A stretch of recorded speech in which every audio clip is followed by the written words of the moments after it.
सोचती, सिर्फ थाने की दलाली से अलग और कोई उनका कार्य नहीं रहता था। इससे पहले विकास के नाम पर चुनाव नहीं लड़ा गया क्या विकास मंगलौर विधानसभा से आप तैयार हैं? हम अगर उनका फैसला भी होने की स्थिति में हो ना, तो हाजी और काजी जी उनका फैसला नहीं होने देते। नमस्कार दोस्तों, इस वक्त हम मौजूद हैं मंगलौर विधानसभा क्षेत्र में, जहां पर जिला कार्य समिति की बैठक चल रही थी युवा मोर्चा की। युवा मोर्चा के जिला अध्यक्ष सचिन गुज्जर जी हमारे साथ हैं। 2022 को लेकर अहम कड़ी हम मानते हैं कि सचिन गुज्जर जी हैं, क्योंकि अब तक बीजेपी यह सीट मंगलौर सीट जीत नहीं पाई है। चलिए जानते हैं क्या कहना है आज सचिन गुज्जर जी का। सर क्या कहेंगे सर? जी नमस्कार सभी दर्शकों को मेरा। आज मंगलौर में भारतीय जनता पार्टी युवा मोर्चा की जिला कार्य समिति का आयोजन किया गया था और पूरे ज़िले के युवा जो हमारे ज़िले की टीम है वो और मंडल अध्यक्ष और मंडल महामंत्री इस कार्य समिति में भाग लिया। और आगामी 2000 विधानसभा की हमने तैयारी की है। 2022 विधानसभा की तैयारी की है क्या? इसीलिए कार्य समिति यहाँ रखी गई है? देखिए, कार्य समिति हमारा जो संगठन का तंत्र है, समिति हम करवाते ही हैं, कुछ दिन बाद ये होती हैं। और हाँ, हमारा टारगेट है इस बार 11 की 11 विधानसभा भारत मंगलौर विधानसभा से आप तैयार हैं? हमारा टारगेट मंगलौर विधानसभा भी है, हमारा टारगेट कलियर भी है, हमारा टारगेट। सचिन गुज्जर कहाँ से चुनाव लड़ेंगे? देखिए, चुनाव तो पार्टी तय करती है किसे लड़ाना है और कहाँ से लड़ाना है, पर यह है कि इस बार भारतीय जनता पार्टी ये मंगलौर सीट। सचिन जी, आपके होर्डिंग्स पूरे एरिया में लगे हुए हैं, कहीं ना कहीं आप तैयारी कर रहे हैं विधानसभा की, ये तो आप चुनाव लड़ने के लिए तैयार तो है ना? देखिए, पार्टी ने मौका दिया तो बिल्कुल तैयार है। सचिन गुज्जर जी, एक बात बताइए कि अब तक बीजेपी यहाँ पर स्थापित नहीं हो पाई, सीट नहीं जीत पाई, अब क्या ये जो सूखा है ये आप इसको पूरा करेंगे कि यहाँ पर जीत हासिल कर पाएंगे? देखिए, भारतीय जनता पार्टी मौका देती है तो भारतीय जनता पार्टी की शुरुआत 2 सांसदों से हुई थी, तो अगर उस टाइम हमारे जो पदाधिकारी थे वो सोचने लगे थे कि हमारे तो कोई पार्टी नहीं है तो पार्टी ना बनती, और पार्टी फिर बनी है तो सिर्फ 2 सांसद है और वो तैयार ना करते, लोगों के बीच में ना जाता, समाज का काम ना करते, तो 2 से आज 300 प्लस हमारे सांसद और दूसरी बार भी केंद्र में हमारी भारतीय जनता पार्टी की सरकार, मोदी सरकार है। और जो अब प्रदेश की बात करते हैं तो 18 प्लस प्रदेशों में हमारी सरकार। हाजी और काजी का राज कैसे तोड़ोगे? बिल्कुल टूटने वाला है। क्या योजनाएं रहेंगी? युवा जाग चुका है। उनकी जो रणनीति थी पहली पुरानी, फूट डालो राज्य करो, वो वाली रणनीति वो अब सचिन गुज्जर की सचिन गुज्जर की नीति क्या रहेगी कि हाजी और काजी का राज खत्म करे? क्या किन मुद्दों के साथ? देखिए, हम जनता से सीधा संवाद कर रहे हैं कि उनके बहकावे में नहीं आना। और आप यहाँ पर पूरे क्षेत्र में घूम कर देखिए, विकास के नाम पर हम चुनाव लड़ रहे हैं और हमारी भारतीय जनता पार्टी का जो विधायक यहाँ से होगा। इससे पहले विकास के नाम पर चुनाव नहीं लड़ा गया क्या? विकास के नाम पर हम चुनाव लड़ेंगे और उनका जो उन्होंने जो उनकी नकारात्मक थी, जो उनकी नकारात्मक सोच थी, सिर्फ थाने की दलाली से अलग और कोई उनका कार्य नहीं रहता था, उस कार्य को हम जनता को बता रहे हैं और जनता समझ भी रही है। और इस बार भारतीय जनता पार्टी का विधायक मंगलौर की जनता बना रही है। आप क्षेत्र में लगातार घूम रहे हैं मंगलौर विधानसभा में। जी, मैं ऐसे में कौन से कार्य हैं जो हाजी और काजी नहीं करा पाए और आप करवाएंगे? आप ये बताइए, काजी जी पिछले 50 सालों से उनका परिवार राजनीति कर रहा है, यहाँ से विधायक है, अब बड़े बड़े पदों पर उनके पिताजी में रहे हैं, पर आप यहाँ पर एक कॉलेज आज तक नहीं बनवा सके हुए? एक कॉलेज नहीं है सरकारी, यहाँ पर कोई बड़ा ग्राउंड नहीं है खेल का, कोई हॉस्पिटल नहीं है। यहाँ के मंगलौर की जनता जाती है कहाँ पर? रुड़की में। क्या ऐसी व्यवस्था नहीं हो सकती कि मंगलौर में एक बड़ा हॉस्पिटल बने? बताओ, है क्या? अध्यक्ष जी, हम जहाँ इंटरव्यू कर रहे हैं ये महाविद्यालय है। ये महाविद्यालय हमारी तो यहाँ जिला की कार्य समिति है, पर ये उनका नहीं है, ये सरकारी नहीं है, ये संस्था का है। तो आप क्या कराएंगे? सबसे पहले मंगलौर विधानसभा में नए जो हमारी कॉलेज खोले जाएंगे, अस्पताल की व्यवस्था होगी, और जो सड़कों की यहाँ पर खस्ता हालत है, आप किसी भी रोड पर जाकर देख लो, सड़क टूटी है और 1-1 फुट से ज़्यादा के गड्ढे हैं। और यहाँ से लगातार हाजी और काजी जी विधायक बनता है, फिर भी सड़कों की भी स्थिति ठीक नहीं है। आप इधर से टांडा भनाडा रोड पर चले जाओ, लगभग 1-1 फीट की 1.5 फीट के गड्ढे हैं, नाली है, उन पर चैम्बर तक नहीं है। लोग इतने परेशान हैं। टांडा भनाडा में मेरी कई लोगों से वार्ता हुई, उन्होंने कहा कि किसी प्रकार इस जाम से हमें मुक्ति दिलवा दो और एक बाईपास की व्यवस्था करवा दो। ऋषिपाल बालियान जी जब यहाँ से चुनाव लड़े थे तो साहब 16,000 वोट के करीब उन्हें मिली थी। 16,000 जो 2014 की मैं बात करूं, जब मोदी जी की लहर थी, उस वक्त भी ये सीट नहीं जीत पाई थी बीजेपी। आप किस तरह जीतेंगे सर? देखिए 2009 में हमारी सरकार भी नहीं आई थी। अगर आप 2014 की बात करेंगे या 9 की करें, 2000 सरकार एक बार भाजपा एक बार कांग्रेस। देखिए 2014 में या 2009 में हमारी सरकार नहीं थी केंद्र में, 2014 में आई, ठीक है। और फिर 2019 में उससे भी ज़्यादा बड़ी संख्या में आई। तो हम जो वोट पिछली बार 16,965 वोट मिली थी हमारे प्रत्याशी को, इस बार ये आंकड़ा बढ़कर पूरा इन जो हाजी काजी जी का जो आंकड़ा, उससे कई हजार वोटों से हम जीतने वाले हैं। मंगलौर विधानसभा क्षेत्र किसानों से घिरा हुआ है। यहाँ गन्ना पैदावार होती है। कृषि कानून बिल वापस ले लिए जाते हैं। प्रधानमंत्री के द्वारा कहा जाता है कि कुछ किसानों को हम समझा नहीं पाए, मैं देश से माफी मांगता हूँ। अब क्या कहेंगे सर? देखिए जी, मोदी जी ने जो फैसला लिया था वो जनता के हित में और दलालों की दलाली खत्म करने के लिए, आड़तों को खत्म करने के दलाल लिए। कौन है? दलाल थे, कुछ लोग दलाल थे। कांग्रेस उन्हें सपोर्ट करती है, बसपा उन्हें सपोर्ट करती है, समाजवादी पार्टी उन्हें सपोर्ट करती है। वहाँ पर किसान बैठे उन्हें दलाल बता रहे हैं। देखिए दलालों के बहकावे में किसान आए हैं, मैं किसानों को दलाल नहीं बता रहा। देखिए किसान दलाल नहीं है, पर किसानों को गलत वे पर चलाया गया और गलत रास्ते पर उन्हें। कौन चला रहा है? देखिए इसमें सीधा कांग्रेस का बड़ा हाथ है। जी, कैसे? बड़ा हाथ है, कांग्रेस ने उन्हें भड़काया। मैं आपको 1-2 उदाहरण देता हूँ। वैक्सीन आई जी कोविड की, ठीक है। सबसे शुरू में कांग्रेस ने कहा ये तो भारतीय जनता पार्टी वालों की वैक्सीन है, इसे नहीं लगाना चाहिए। तो जैसे वैक्सीन बनी तो वैक्सीन की एक लिमिट है, 3 महीने या 6 महीने उसकी लिमिट है। लेकिन सर मेरी बहुत पूरी बात हो जाने दो।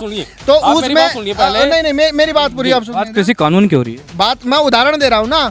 तो शुरू में कांग्रेस ने कहा कि ये वैक्सीन तो भारतीय जनता पार्टी की है और इसे नहीं लगवाना चाहिए। और उसके बाद में जब वैक्सीन वो खराब होने की एक्सपायर डेट होने वाली थी, तो मोदी जी ने जो उसमें खर्चा आया था उसे पूर्ति करने के लिए विदेश में भेज दी। फिर इन्होंने कहा कि नहीं, विदेश में गलत भेज दी और मोदी जी ने गलत किया, हमें वैक्सीन चाहिए। और अब उसी वैक्सीन को लगवाने के लिए तड़प रहे हैं। तो ये लोग पहले कुछ दूसरा मूवमेंट लेते हैं। किसान वहाँ पर बैठा है, 14 महीने हो गए हैं किसान वहाँ पर बैठा है। 700 किसानों ने शहादत वहाँ पर दे चुके हैं। उसके बाद बीजेपी के जो नेता हैं, यूपी के हों चाहे कहीं के भी हो नेता, उनका जब किसी गांव में दौरा होता था तो उनका विरोध होता था। इस बात को लेकर तो कहीं तीनों कृषि कानून बिल की वापसी नहीं हो रही। क्यों किया प्रधानमंत्री जी ने वापस बिल? अब आप समझ सकते हैं, माननीय प्रधानमंत्री जी ने कहा कि हम लोगों को समझा नहीं पाए। जी, हिटलर ने कहा था कि किसी झूठ को 100 बार बोलो सच हो जाता है। ठीक है। वही सेम कहावत यहाँ पर है। ये विपक्षी दलों ने इतना झूठ बोला, इतना बाउंडर बोला। आप मुझे इसमें किसी को मेरे सामने लाओ, उसे भिजवा दो कि बिल ये खराब क्यों हुआ। मंगलौर विधानसभा पर आते हैं, किन किन मुद्दों पर आप काम करेंगे? क्या क्या नहीं हुआ? बेरोजगारी यहाँ पर है, क्या क्या है यहाँ पर? मुझे यह बताइए आप, क्या क्या प्रॉब्लम? कोई कार्य नहीं है जो हुआ हो, जो जनता के हित में हुआ हो, जो किसी समाज के हित में हुआ। यहाँ पर सिर्फ जो हुआ तो व्यक्तिगत हाजी जी का और काजी जी का कार्य हुआ। जनता वोट देकर जिताती क्यों है? जनता वोट कहाँ दी है?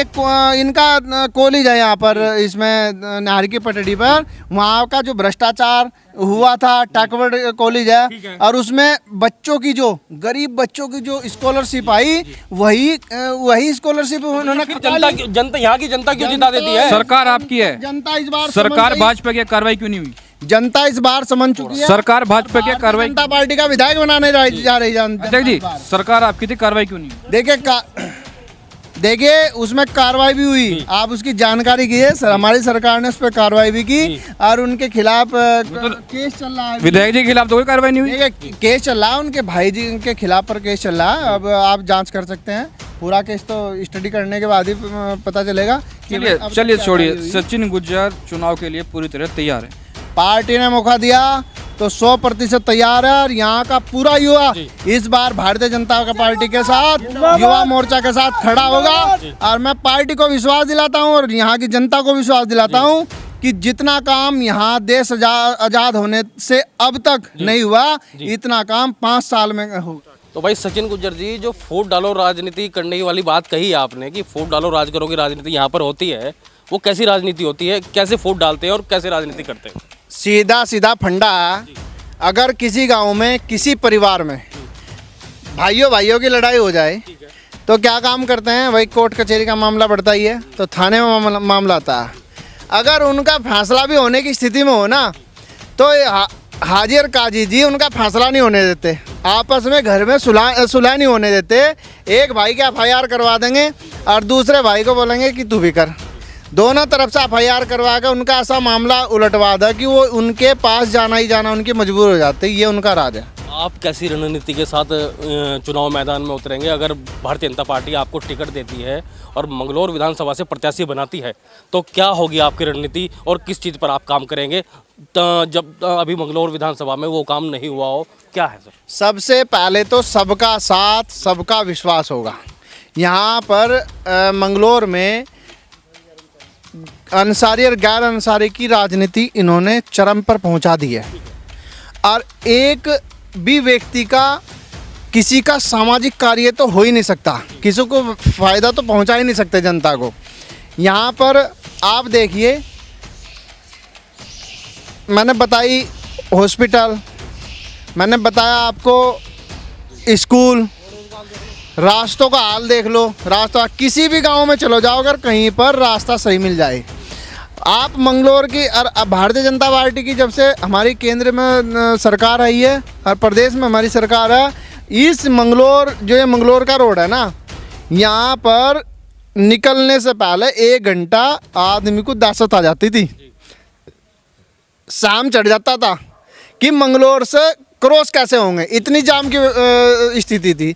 अब देखिए सिर्फ 1 मिनट में या 2 मिनट में हमारी सरकार के द्वारा, हम डंके की चोट पर कह सकते हैं भारतीय जनता पार्टी की सरकार ने किया, कोई और सरकार नहीं कर सकती थी इस काम को। हिंदू मुस्लिम के साथ चुनाव लड़ती है सर। भारतीय जनता पार्टी हिंदू मुस्लिम का कोई चुनाव नहीं लड़ती। सिर्फ इन विपक्षी दलों की ये जनता को बहकाने के लिए और आपस में हिंदू मुस्लिम करवाने के लिए ये लोग काम करते हैं। हमारी भारतीय जनता पार्टी की सरकार ने जितनी भी स्कीम चलाई उसमें गैस सिलेंडर हो, सबको गैस सिलेंडर मिला, उसका धर्म नहीं देखा गया, उसकी जाति नहीं देखी गई।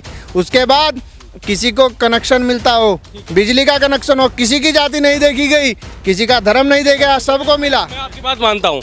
2014 में जब बीजेपी की सरकार आई थी तो आयुष्मान कार्ड आज लोगों के लिए, या ये कहूँ सीधा कि गरीब लोगों के लिए तो ये जीवनदायिनी हो गया। मैं देख ही रहा हूँ जो लोग हॉस्पिटल में जा नहीं सकते थे, मेरी बात सुनिए सर। आयुष्मान कार्ड के माध्यम से अपना इलाज करवा रहे हैं। मेरी अभी परसों हमारे एक साथी थे, आलम जी हैं लिब्बर रेडी गाँव के, मैं परसों कह रहे कि भैया मोदी जी का मेरा परिवार और मेरा पूरा जीवन मोदी जी के लिए समर्पित रहेगा। और मोदी जी ने ये आयुष्मान कार्ड चलाया तो मेरे पिताजी की जान बची और उनके पिताजी को आयुष्मान कार्ड का बीजेपी सरकार आई जी, नारा दिया गया कि बहुत हुई महंगाई की मार, अब की बार मोदी सरकार। अब की बार कौन सा नारा होगा सर? देखिए, महंगाई का कोई यहाँ इशू नहीं है, कोई क्यों नहीं है। 1000 रुपये सिलेंडर हो गया सर। गैस के अलावा तो आप पेट्रोल और डीजल के दाम देख लीजिए। अभी जब चुनाव आ गए तो कम कर दिए रेट, नहीं तो 100 से ऊपर थे रेट तो ये बढ़ते और घटते रहते हैं। पर हमारी भारतीय जनता पार्टी की नीयत साफ है। कोई किसी प्रकार का घोटाला हुआ क्या? बताओ कहीं आपको ब्लैक में। लोग कहते हैं जहाँ 500 रुपए देने पड़ते थे वहाँ पर 5000 रुपए देने पड़ रहे हैं रिश्वत के। नितिन जी पूरी बात सुनिए। आज तक भारतीय जनता पार्टी की जो सरकार है, कोई घोटाला हुआ क्या? कोई किसी मंत्री ने कहीं पर पैसे लिए क्या? 3 दिन मुख्यमंत्री आपने बदल दिया, आप कह रहे हैं घोटाला नहीं हुआ? या मुख्यमंत्री घोटाले के लिए बदले क्या? कोई जांच हो रही थी? अरे कोई किसी भी मुख्यमंत्री पे कोई FIR तो बताओ, कहाँ पर FIR दिखाओ। मैं आप लेगा FIR को? मुख्यमंत्री बदलना पार्टी का फैसला है, पार्टी का अंदरूनी मामला है। वो पार्टी के जो हमारा शीर्ष नेता था वो तय करते हैं किसे मुख्यमंत्री बनाना किसे नहीं क्या करना। युवा प्रदेश युवा नेतृत्व तो आपने शायद लिखा है, इससे पहले क्या बुजुर्ग के यादों में था प्रदेश? देखिए युवा हमारे मुख्यमंत्री हैं, जब हमारे युवा मुख्यमंत्री है, हमारा प्रदेश भी 11 साल का है। पहले बुजुर्ग था क्या? तो हम क्यों नहीं लिखेंगे? हमारा प्रदेश युवा है, हमारे मुख्यमंत्री जी भी युवा है, क्यों नहीं लिखेंगे हम युवा? ठीक है सर। क्यों ना लिखना चाहिए ये बताइए हमें। ठीक है सर। तो हमारे साथ मौजूद थे सचिन गुज्जर जी, उन्होंने साफ स्पष्ट कर दिया अब की बार हम 60 से ज़्यादा सीटें जीतेंगे और भारतीय जनता पार्टी के लिए ऐसे ही कार्य करते रहेंगे और मंगलौर विधानसभा जो क्षेत्र है उसे जिताकर भाजपा की गोद में डालेंगे। नितिन कुमार रुड़की, अब से।